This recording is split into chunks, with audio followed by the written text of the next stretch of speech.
السلام علیکم ورحمۃ اللہ تعالی وبرکاتہ۔ الحمد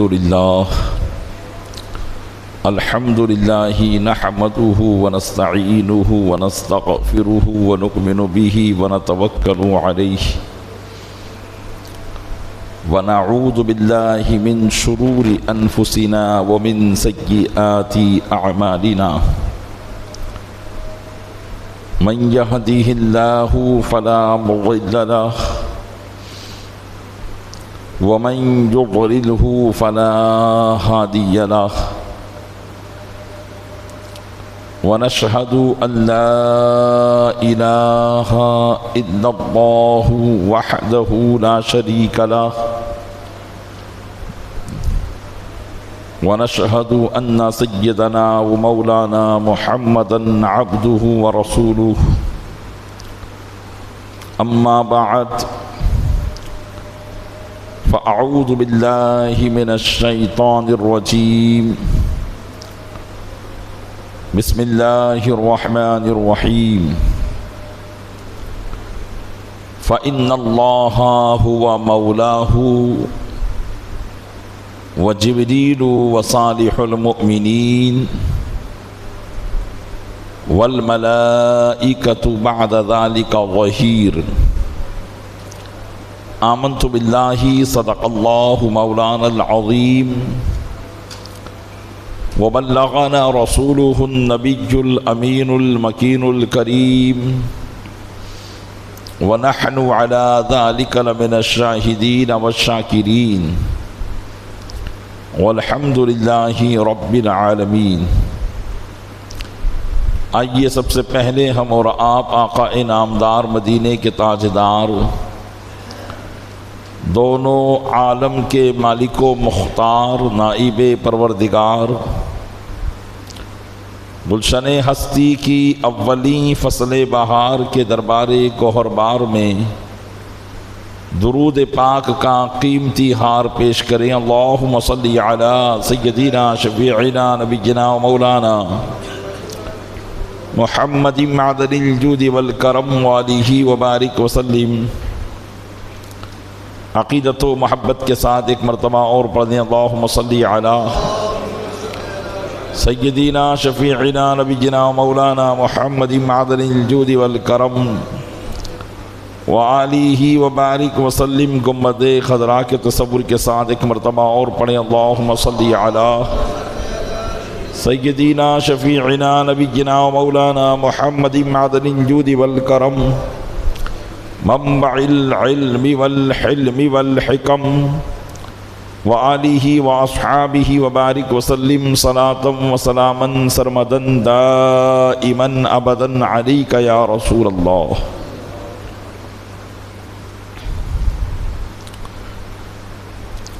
اسلامی سال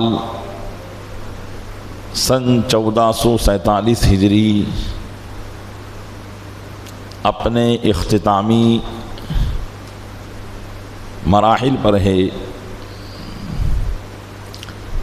اور اسلامی نیا سال محرم الحرام سے شروع ہوگا۔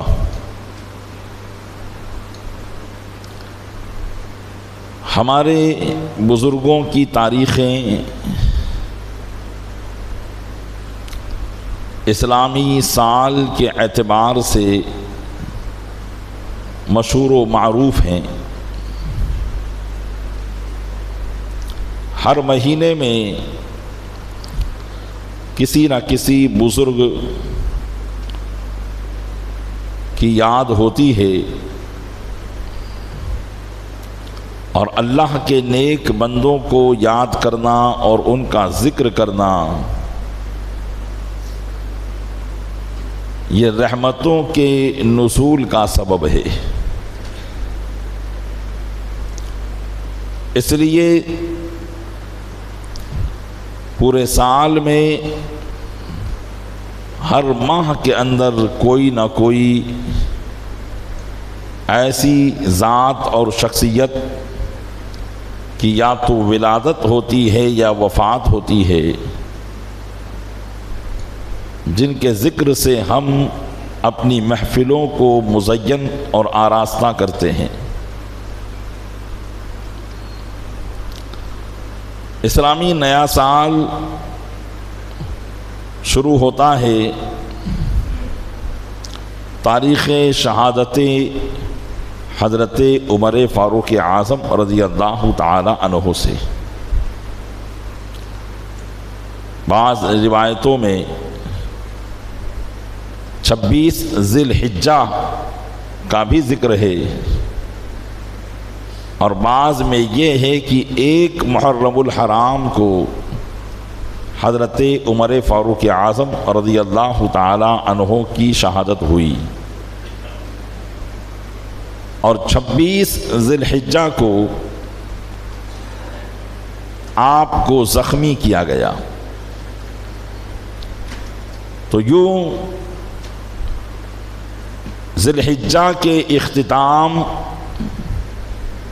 یعنی آخری مہینے کے ایام میں اور محرم الحرام کی ابتدا یعنی شروع دن میں حضرت عمر فاروق اعظم رضی اللہ تعالی عنہ کی یاد منائی جاتی ہے۔ آئیے ہم اپنے بزرگوں کی اسی یاد کو تازہ کرتے ہوئے اللہ کے محبوب صلی اللہ علیہ وسلم کے محبوب صحابی امیر المومنین خلیفہ دوم حضرت عمر فاروق اعظم رضی اللہ تعالی عنہ کی تعریف و توصیف اور ان کے مقام و مرتبے پر کچھ روشنی ڈالنے کی کوشش کرتے ہیں۔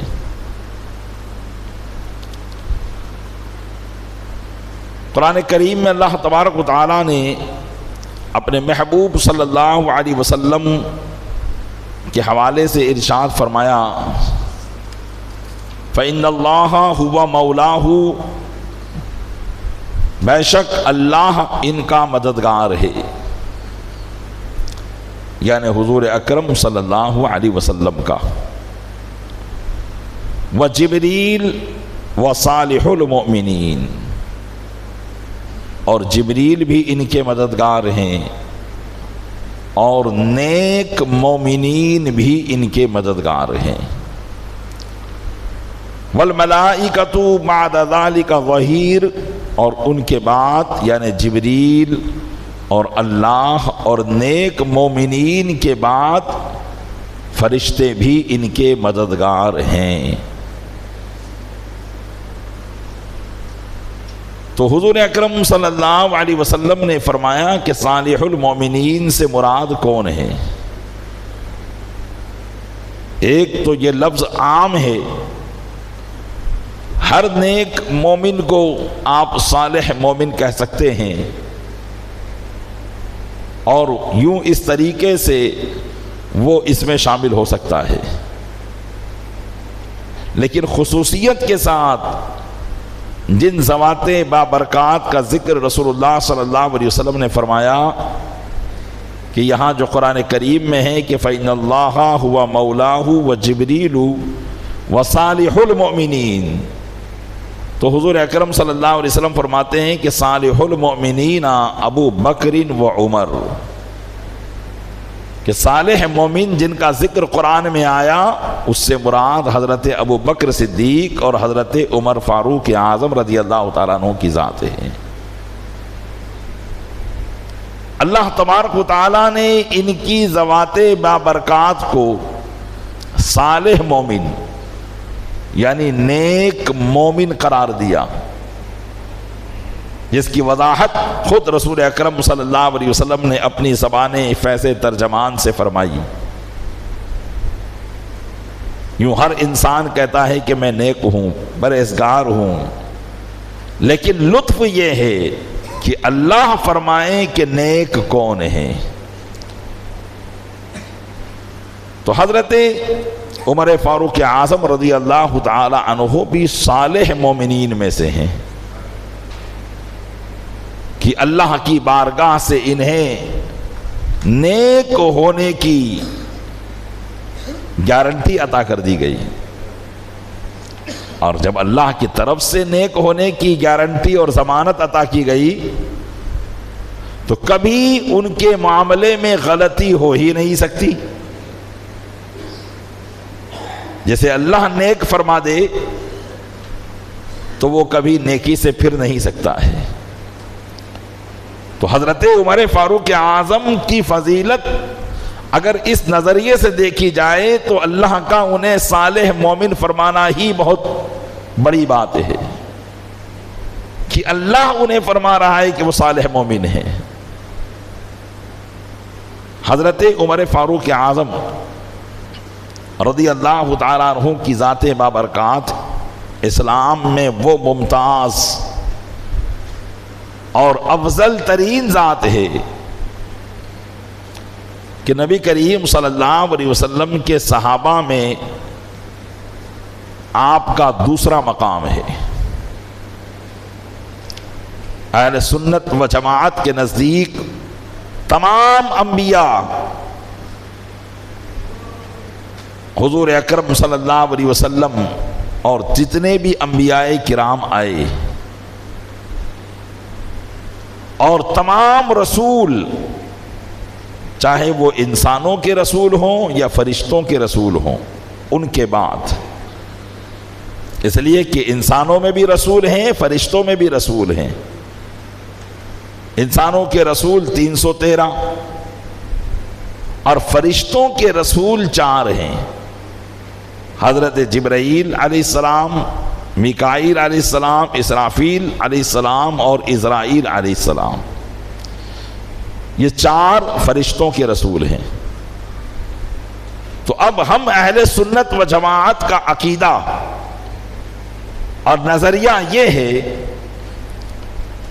کہ تمام نبی اور رسول، اور وہ چاہے انسانوں کے رسول ہوں یا فرشتوں کے رسول، ان تمام کے بعد ساری کائنات میں سب سے بڑا مرتبہ حضرت صدیق اکبر رضی اللہ تعالیٰ عنہ کا ہے. ان کے بعد حضرت فاروق اعظم رضی اللہ تعالیٰ عنہ کا مرتبہ ہے، اور ان کے بعد حضرت عثمان غنی، اور ان کے بعد مولا کائنات علی مرتضیٰ رضی اللہ تعالی عنہ کا مقام و مرتبہ ہے. یہی اہل سنت و جماعت کی شروع سے لے کر اب تک نظریہ اور عقیدہ ہے، اور یہی عقیدہ صحابہ کرام کا بھی تھا، اور یہی عقیدہ خود مولا کائنات علی مرتضیٰ رضی اللہ تعالی عنہ کا بھی تھا. تو حضرت عمر فاروق اعظم خلیفہ دوم ہیں، صالح مومن ہیں، اور اللہ کے محبوب صلی اللہ علیہ وسلم نے جو ان کو امتیازی شان عطا فرمائی، ان امتیازی شان میں سے ایک شان ان کی یہ ہے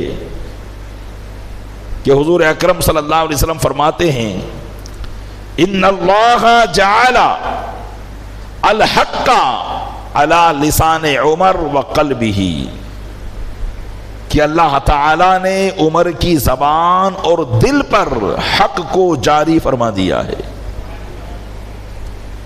یہ کون فرما رہا ہے؟ حضور اکرم صلی اللہ علیہ وسلم، کہ اللہ نے حق کو عمر کی زبان پر جاری کر دیا ہے. مطلب اب اس زبان سے جو نکلے گا وہ حق نکلے گا، اور ان کے دل پر بھی حق کو جاری کر دیا. مطلب اب اس دل میں جو بھی خیالات آئیں گے وہ حق ہی آئیں گے، حق کے علاوہ نہیں آئیں گے. یہ اللہ تبارک و تعالیٰ نے اپنے محبوب کے صدقے میں حضرت عمر کو امتیازی شان عطا فرمائی کہ ان کی زبان پر حق بولتا تھا. اسی لیے قرآن کی بہت سی آیتیں حضرت عمر فاروق اعظم نے جو مشورہ دیا اسی مشورے کے مطابق آیت نازل ہو گئی. متعدد آیتیں حضرت عمر فاروق اعظم رضی اللہ تعالیٰ عنہ کے مشورے پر ہوئی. آپ نے حضور کی بارگاہ میں آ کر عرض کیا یا رسول اللہ ایسا ہونا چاہیے، تو اسی طریقے سے قرآن کی آیت نازل ہو گئی جو عمر فرما رہے تھے. یہ اللہ تعالیٰ کی طرف سے تھا کہ ان کی زبان پر وہ بات آتی تھی جو کسی کے ذہن و گمان میں نہیں آتی تھی. اسی طریقے سے حضرت عمر فاروق اعظم رضی اللہ تعالیٰ عنہ کا جو اصل نام ہے وہ صرف عمر ہے، لیکن ہم جب بھی ان کا نام لیتے ہیں تو کہتے ہیں حضرت عمر فاروق، اور اس سے پھر لوگ یہی سمجھتے ہوں گے کہ فاروق بھی ان کا نام تھا۔ تو فاروق پہلے ان کا نام نہیں تھا، نام صرف عمر تھا۔ اسلام لانے کے بعد رسول اللہ کی بارگاہ سے ان کو فاروق لقب عطا کیا گیا۔ فاروق کا معنی کیا ہوتا ہے؟ علماء فرماتے ہیں حق اور باطل کے درمیان فرق کر دینے والا، جھوٹ اور سچ کے درمیان فرق کر دینے والا جو ہوتا ہے اسے فاروق کہا جاتا ہے۔ حضرت عمر فاروق اعظم رضی اللہ تعالیٰ عنہ کو امت مسلمہ میں، صحابہ کرام میں یہ لقب عطا کیا گیا۔ اور کیوں عطا کیا گیا؟ علماء اس کی وضاحت کرتے ہیں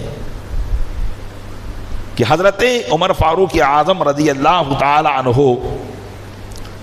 جس وقت ایمان لائے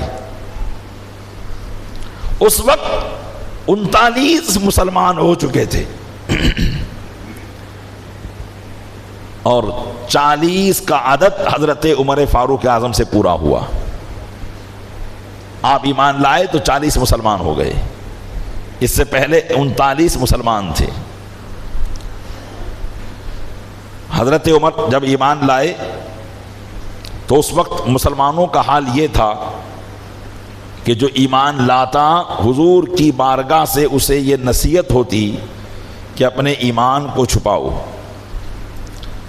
اس لیے کہ اس وقت مکہ کے حالات یہ تھے کہ جو بھی ایمان لاتا تھا مکہ کے لوگ اسے اپنے ظلم کا نشانہ بنا لیا کرتے تھے، طرح طرح سے انہیں ستایا کرتے تھے۔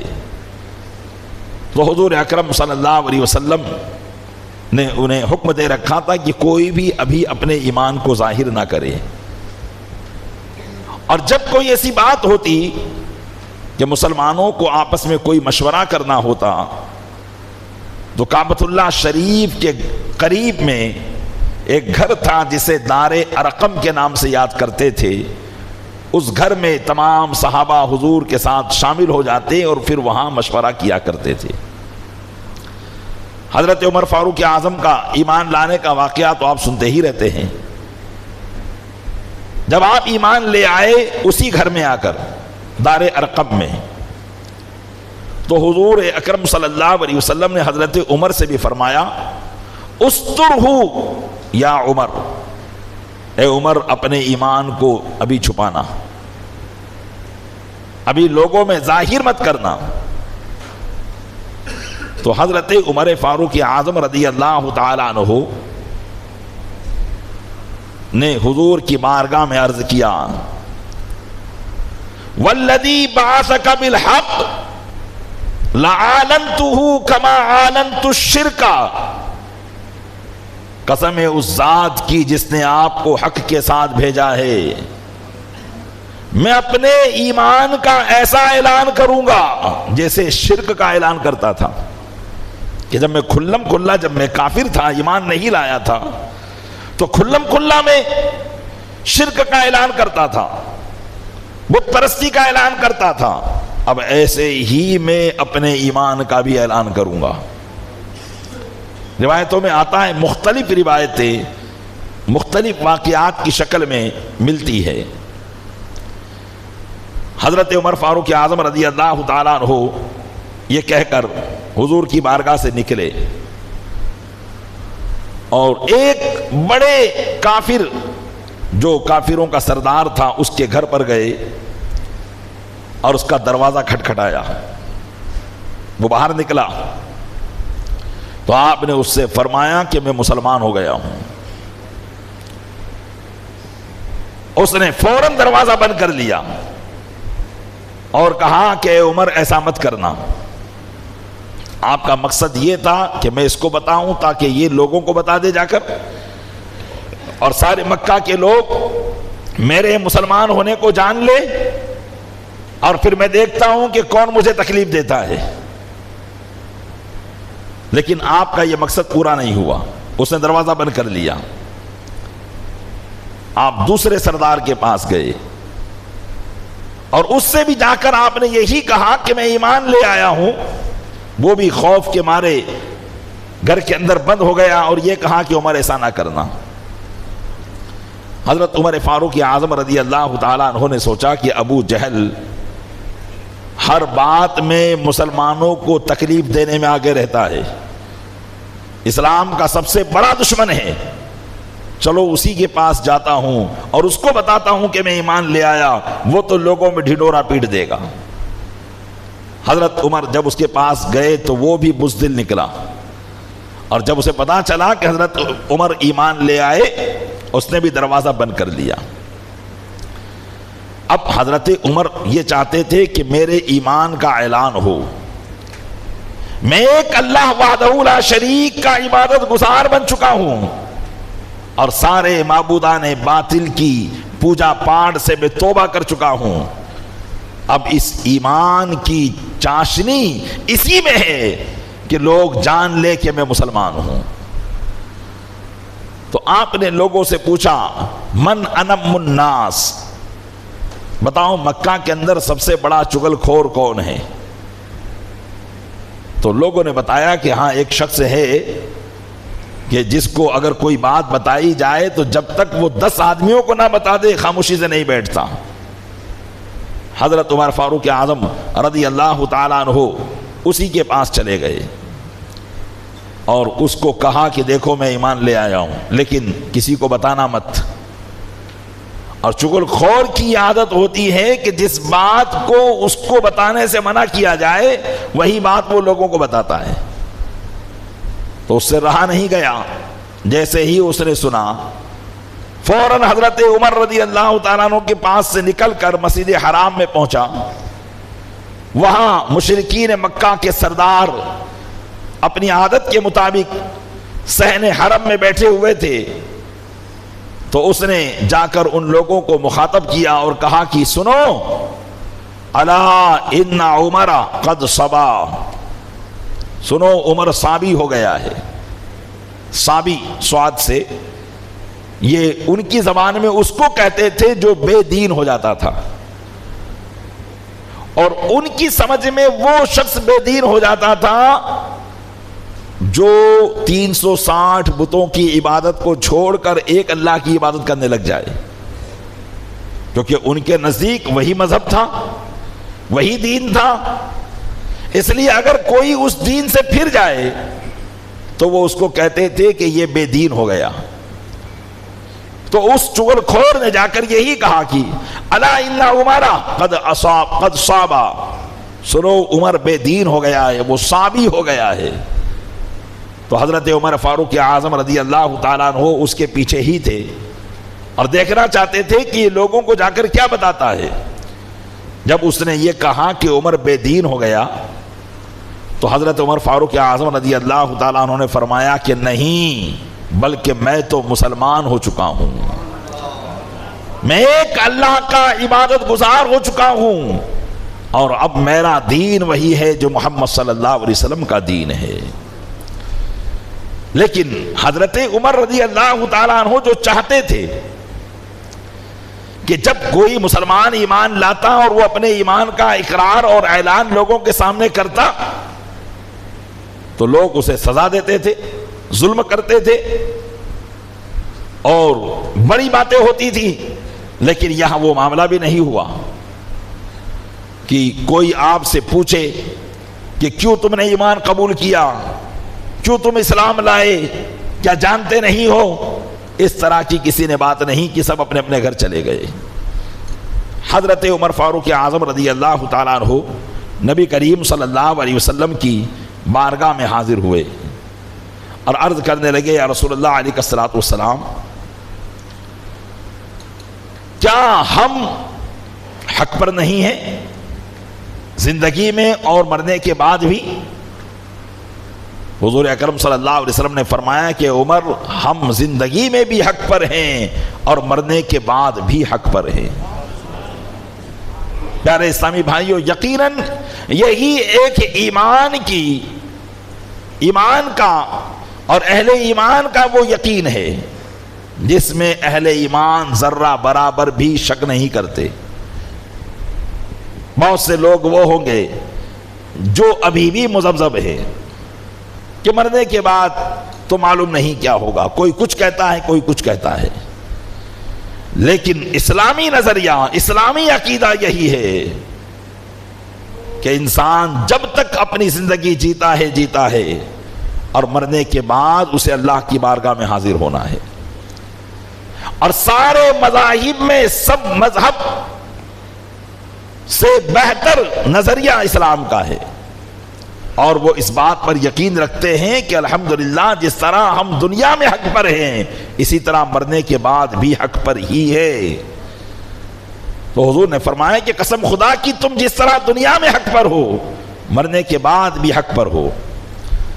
تو حضرت عمر رضی اللہ تعالیٰ عنہ نے عرض کیا، یا رسول اللہ، لوگ تو معبودان باطلاں کی عبادت کعبہ میں جا کر کرتے ہیں، 360 بت انہوں نے اپنے اپنے رکھ رکھے ہیں، اور وہ ان معبودوں کی عبادت کھلے عام کرتے ہیں، اور ہم اس وحدہ لا شریک کی عبادت جو ساری کائنات کا خالق و مالک ہے چھپ کر کریں، یہ کیسے ہو سکتا ہے؟ لہذا آپ اجازت دیں ہم بھی اس وحدہ لا شریک کی عبادت لوگوں کے سامنے کریں گے۔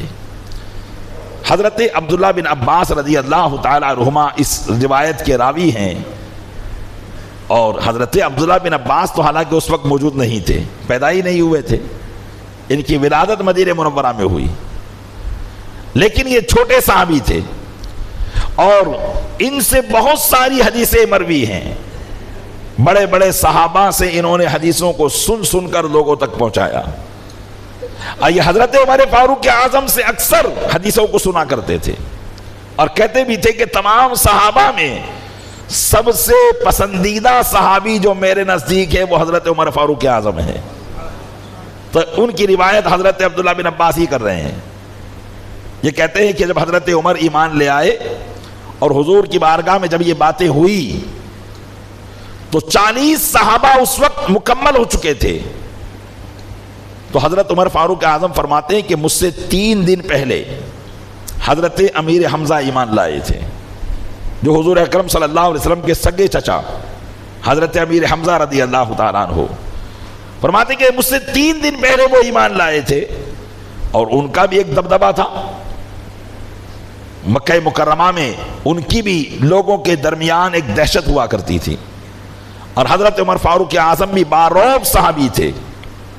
وہ فرماتے ہیں کہ ہم نے یہ طے کیا کہ مسلمانوں کی 2 صفیں بنائی جائے، اور ہم رسول اللہ صلی اللہ علیہ وسلم کو دار بنو ارقم سے باہر لے کر آئے، اور حضور کو ہم نے اپنی صفوں کے بیچ میں رکھا، اور پہلی صف میں حضرت امیر حمزہ تھے اور دوسری صف میں تھا، اور ہم اللہ کی وحدانیت کا اعلان کرتے ہوئے پہلی مرتبہ سر عام مکہ مکرمہ میں کعبۃ اللہ شریف کی طرف نکل رہے تھے تاکہ وہاں جا کر اللہ کی عبادت کی جائے۔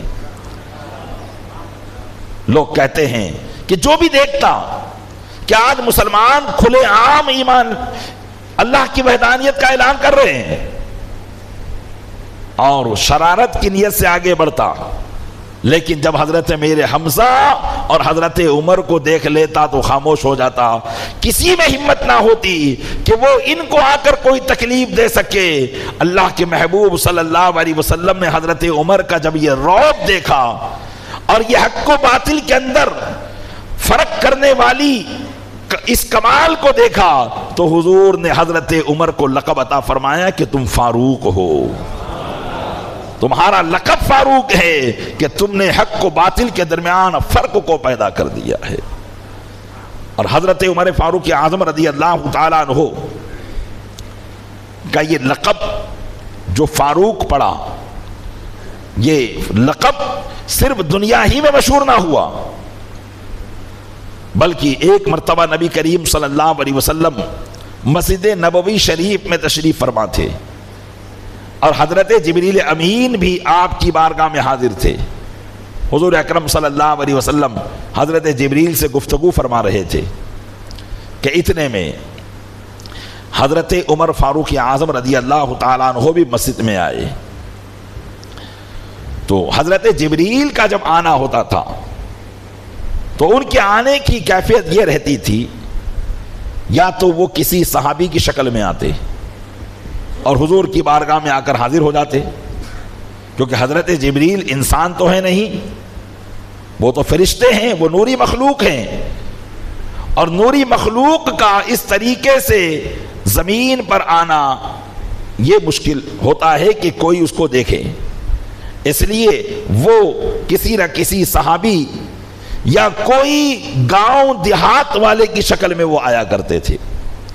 اور عموماً ان کے آنے کا جو معاملہ تھا وہ یہ تھا کہ وہ حضرت دحیہ کلبی جو بڑے خوبصورت صحابی تھے ان کی شکل میں آیا کرتے تھے، اور کبھی یہ رہتا تھا کہ حضرت جبریل حضور کی بارگاہ میں حاضر رہتے تھے لیکن صرف حضور ان کو دیکھتے تھے اور کوئی ان کو دیکھتا نہیں تھا، اور جب وہ انسانی شکل میں آتے تو وہ صحابہ کے سامنے حضور سے بات کر رہے ہوتے، لیکن صحابہ سمجھ نہیں پاتے کہ یہ جبریل ہے، لیکن جب وہ چلے جاتے تو حضور فرماتے کہ یہ شخص جو مجھ سے بات کر رہا تھا یہ جبرائیل تھے۔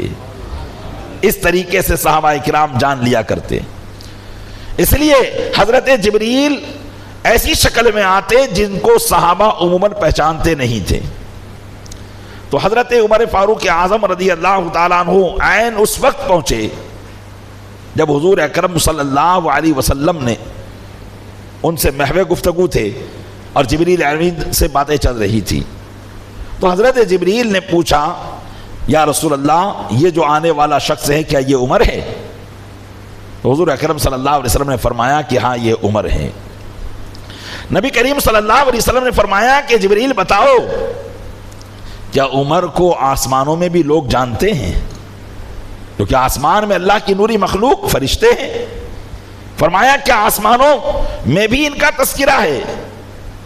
تو حضرت جبریل نے عرض کیا، یا رسول اللہ ان اسمہ فی السماء اشہر من اسمہ فی الارض، یعنی زمین میں جو ان کا نام ہے اس سے زیادہ مشہور ان کا آسمان والا نام ہے۔ آسمان میں ان کا نام بہت زیادہ مشہور ہے۔ فرمایا اسمہ فی السماء فاروق وفی الارض عمر، زمین میں تو ان کا نام عمر ہے لیکن آسمان کے فرشتے ان کو فاروق کے نام سے جانتے ہیں، اور فاروق کا معنی ہوتا ہے حق کو باطل میں جدائی کر دینے والا، حق کو باطل میں فرق کر دینے والا، حق کو حق باطل کو باطل کر دینے والا۔ اس حساب اعتبار سے فرشتے ان کو جانتے ہیں۔ اور ایک روایت میں یہ کہ حضرت جبریل نے فرمایا، یا رسول اللہ فی الجنت شجرۃ ما علیہا ورقۃ الا مکتوب علیہا لا الہ الا اللہ محمد الرسول اللہ۔ فرمایا کہ یا رسول اللہ جنت میں ایک ایسا درخت ہے جس پر ہر پتے پر یہ لکھا ہوا ہے لا الہ الا اللہ محمد رسول اللہ۔ اس درخت کے ہر پتے پر لا الہ الا اللہ محمد رسول اللہ لکھا ہوا ہے، اور آگے یہ لکھا ہوا ہے ابو بکر الصدیق، کہ ابو بکر صدیق ہیں، عمر الفاروق اور عمر فاروق ہیں، وعثمان ذو النورین اور عثمان دو نور والے ہیں۔ اس درخت کے ہر پتے پر یہ لکھا ہوا ہے۔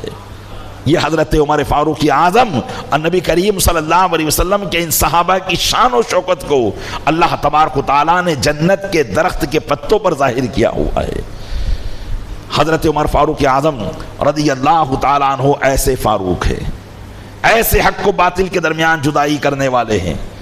پیارے اسلامی بھائیوں، حضرت عمر تو فاروق ہیں، اچھائی اور برائی میں فرق کرنے والے، حق اور باطل میں فرق کرنے والے، ہم بھی ان کے ماننے والے ہیں. کاش ہمارے اندر بھی کوئی ایسی کیفیت پیدا ہو جس کے سبب ہم ثواب و عذاب میں یا نیکی اور برائی کے اندر فرق کرنے والے بن جائیں. فاروق اعظم کی شان تو بہت بلند و بالا ہے، لیکن حضرت فاروق اعظم رضی اللہ تعالی عنہ کیسے فرق کرنے والے، ان کی ایک عادت تو ہم اپنا سکتے ہیں. حضرت عمر فاروق جب ایمان لائے تو انہوں نے کیا کہا؟ انہوں نے یہ کہا تھا کہ یا رسول اللہ، میں اپنے ایمان کا ایسے اعلان کروں گا جیسے کفر کا اعلان کرتا تھا. جب میں مسلمان نہیں تھا تو کھلم کھلا میں کفر کا اعلان کرتا تھا، ایسے ہی میں اپنے ایمان کا اعلان کروں گا. پیارے اسلامی بھائیوں، غور کرنے کا مقام ہے. ایمان کا اعلان کرنا ایک زبان سے ہوتا ہے اور ایک اپنے کردار سے ہوتا ہے. آج ہم مسلمان ہیں، بحمدہ تعالی ہم مسلمان ہیں، لیکن دنیا کے بہت سے مراحل پر ہم اس بات کو بھول جاتے ہیں کہ ہم مسلمان ہیں. ہم اپنا کریکٹر اور اپنا کردار اسلامی طور پر پیش نہیں کر پاتے، بلکہ بسا اوقات دنیا کی جھوٹی محبت اور جھوٹی نوکری کی وجہ سے کبھی کبھی لوگ اپنا مسلمانی نام بتانے میں بھی جھجکتے ہیں. اس بات سے ان کو شرم آتی ہے، اس بات سے انہیں عار محسوس ہوتی ہے کہ میں مسلمان ہوں. جب وہ ایک سوسائٹی میں جاتے ہیں اور اس میں وہ اس بات کا اظہار کرنے میں شرم محسوس کرتے ہیں کہ کوئی مجھے مسلمان جان لے. اسی لیے مسلمان بسا اوقات بہت سی اسلامی علامتوں سے دور رہتا ہے اور یہی سوچتا ہے کہ جب بوڑھے ہو جائیں گے تب اسلامی لباس اپنائیں گے.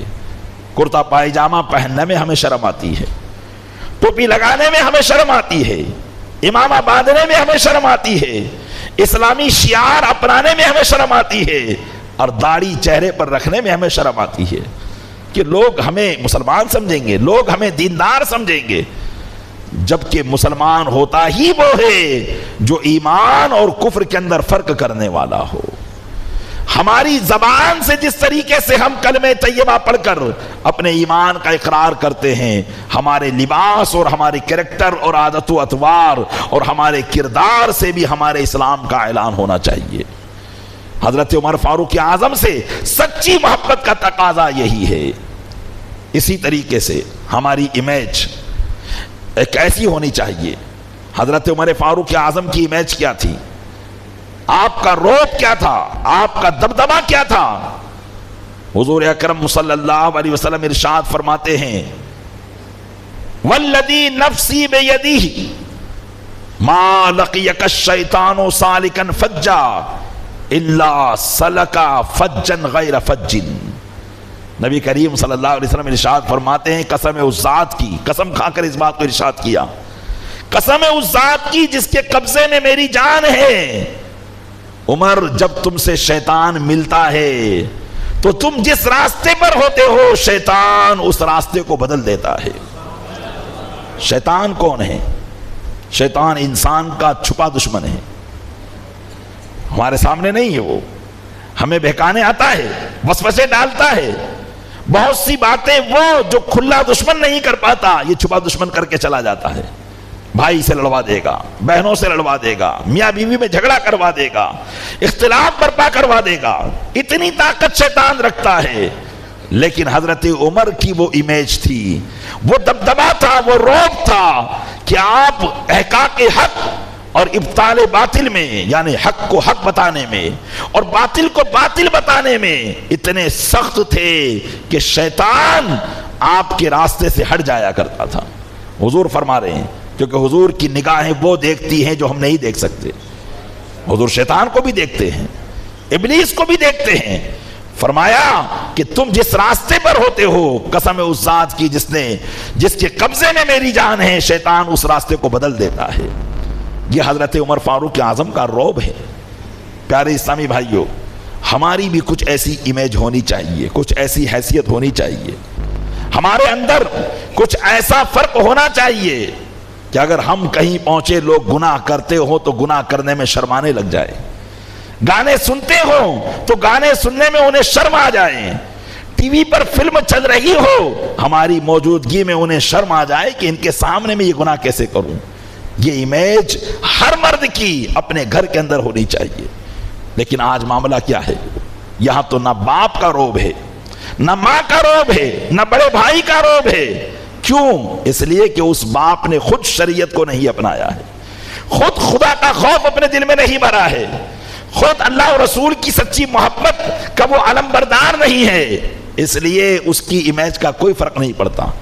ایک زمانہ تھا جب لوگ بڑے بوڑھوں کے سامنے بیڑی یا سگریٹ نہیں پیتے تھے، شرم کی وجہ سے کچھ نہ کچھ ان کی امیج ہوتی تھی۔ لیکن آج زمانہ کیا ہے کہ چھوٹے سے چھوٹا بچہ بھی بڑوں کے سامنے گالیاں دیتا ہوا نظر آتا ہے، اس لیے کہ ہم بڑوں نے شریعت کا دامن چھوڑ کر خود اپنی امیج کو خراب کر لیا ہے۔ اس لیے پیارے اسلامی بھائیوں، حضرت عمر فاروق اعظم رضی اللہ تعالیٰ عنہ کے نقش قدم پر چلتے ہوئے اپنی امیج شریعت کے مطابق بنائیے۔ کم سے کم اتنا تو ہو جائے کہ ہمیں دیکھ کر لوگ گناہ چھوڑ دیں یا ہمارے سامنے گناہ کرنے میں شرمائیں۔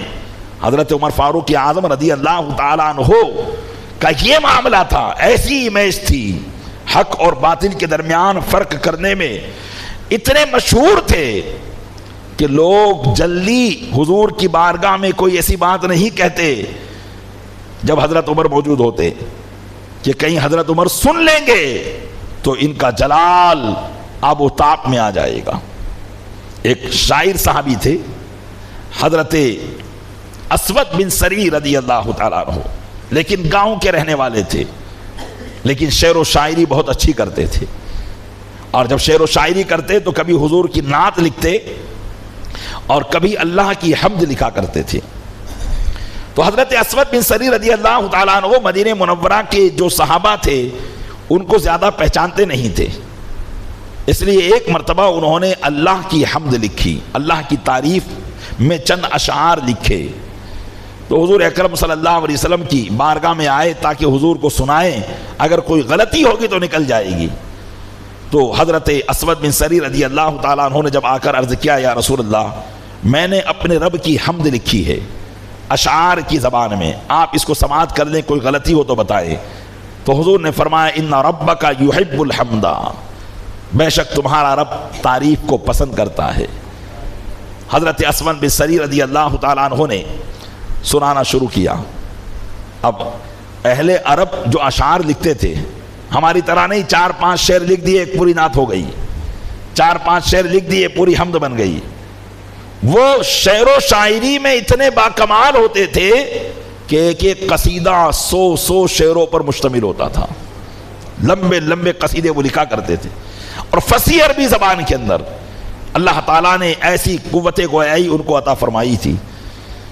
اگرچہ وہ دیہات کے رہنے والے ہوتے، جنگلوں کے رہنے والے ہوتے، لیکن عربی میں ان کو ایسا کمال حاصل تھا۔ تو الغرض حضرت اسود بن سری وہ اشعار حضور کو سنا رہے تھے، تو آپ فرماتے ہیں کہ جب میں یہ اشعار سنا رہا تھا تو ایک شخص حضور کی بارگاہ میں آئے جن کا قد لمبا تھا اور بڑے باروق تھے، تو حضور نے مجھ سے فرمایا چپ ہو جاؤ۔ میں شعر سنا رہا تھا تو حضور نے مجھ سے فرمایا چپ ہو جاؤ، میں چپ ہو گیا۔ پھر انہوں نے حضور سے کچھ بات کہی اور پھر چلے گئے۔ پھر حضور نے فرمایا واپس سناؤ، کہا، پھر میں نے سنانا شروع کر دیا تو وہی شخص دوبارہ آیا، تو حضور نے پھر مجھ سے کہا چپ ہو جاؤ، میں چپ ہو گیا۔ پھر اس طرح 3 مرتبہ ہوا، وہ آئے تو حضور جب بھی وہ آتے مجھ سے کہتے چپ ہو جاؤ، ابھی مت پڑھو۔ جب تیسری چوتھی مرتبہ ایسا معاملہ ہوا تو میں نے حضور سے پوچھا، من ہادا یا رسول اللہ، یا رسول اللہ یہ شخص کون ہے کہ جب یہ آتا ہے تو آپ مجھ سے فرماتے چپ ہو جاؤ، اشعار مت پڑھو؟ تو حضور اکرم صلی اللہ علیہ وسلم نے فرمایا، ہادا عمر، ہادا لا یحب الباطل، یہ عمر ہے، یہ باطل کو بالکل پسند نہیں کرتا ہے۔ محدثین اس کی شرح میں بیان کرتے ہیں کہ حضرت عمر رضی اللہ تعالیٰ عنہ جب تشریف لاتے تو حضور ان کو کہتے چپ ہو جاؤ، چپ ہو جاؤ، اس لیے کہ اشعار کے اندر کبھی کبھی ایسا ہوتا ہے کہ آدمی بہت زیادہ آگے بڑھ جاتا ہے، یا کبھی تعریف کرنے کے اندر ایسے الفاظ استعمال نہیں کر پاتا جس کی وہ تعریف کر رہا ہے وہ اس کے مقام و مرتبے کے مطابق ہو. اور وہ شخص حضرت اسود بن سری جو سنا رہے تھے، اللہ کی تعریف سنا رہے تھے، تو حضور اس لیے ان کو خاموش کر رہے تھے کہ اگر عمر نے کوئی ایسا لفظ سن لیا جو اللہ کے مقام کے مطابق نہ ہو اور تم نے اس کو اپنے اشعار میں لگایا ہو تو میں تو رحمت للعالمین ہوں، میں تو آسانی کے ساتھ تمہیں سمجھا دوں گا. لیکن اگر عمر سن لے گا اپنے رب کے خلاف کوئی ایسا لفظ جو اس کی شان کے لائق نہیں ہے تو عمر غضبناک ہو جائے گا. اس لیے حضور فرماتے کہ چپ ہو جاؤ. فرمایا کہ ہادہ عمر ہادہ لا یحب الباطل، یہ عمر ہے، یہ باطل کو بالکل پسند نہیں کرتے ہیں. اسی وجہ سے حضرت عمر کی موجودگی میں اگر حضور کی بارگاہ میں ذرہ برابر کوئی شخص کسی بات کی کوشش کرتا اور کوئی ایسی بات کسی سے نکل جاتی، حضرت عمر کی تلوار فوراً نیام سے باہر آ جاتی تھی. آپ اس طریقے سے احقاق حق اور ابطال باطل کرنے والے تھے. جب حضرت عمر فاروق اعظم رضی اللہ تعالیٰ عنہ کو خلیفہ بنایا گیا اور حضرت صدیق اکبر نے ان کو خلیفہ بنا دیا تو لوگوں نے گھروں سے نکلنا چھوڑ دیا. اس طرح کا رعب لوگوں کے دل پر طاری ہو گیا کہ جب رسول اللہ کے زمانے میں کوئی بات غلط ہو جاتی تو حضرت عمر کی تلوار فوراً باہر آ جاتی تھی. لیکن حضور فرماتے عمر تلوار نیام میں کرو تو تلوار نیام میں چلی جاتی تھی. صدیق اکبر کے زمانے میں بھی وہ غلط بالکل برداشت نہیں کرتے تھے، ناحق بات بالکل برداشت نہیں کرتے تھے، لیکن صدیق اکبر انہیں منع کر دیتے تھے. اب تو خود عمر خلیفہ ہو گئے ہیں، اب اگر کسی سے کوئی غلطی ہو گئی تو اس کی خیر نہیں ہے. حضرت عمر فاروق اعظم رضی اللہ تعالیٰ عنہ جس طریقے سے ابطال باطل کرنے والے تھے، اللہ نے آپ کو انصاف ور بھی بنایا تھا.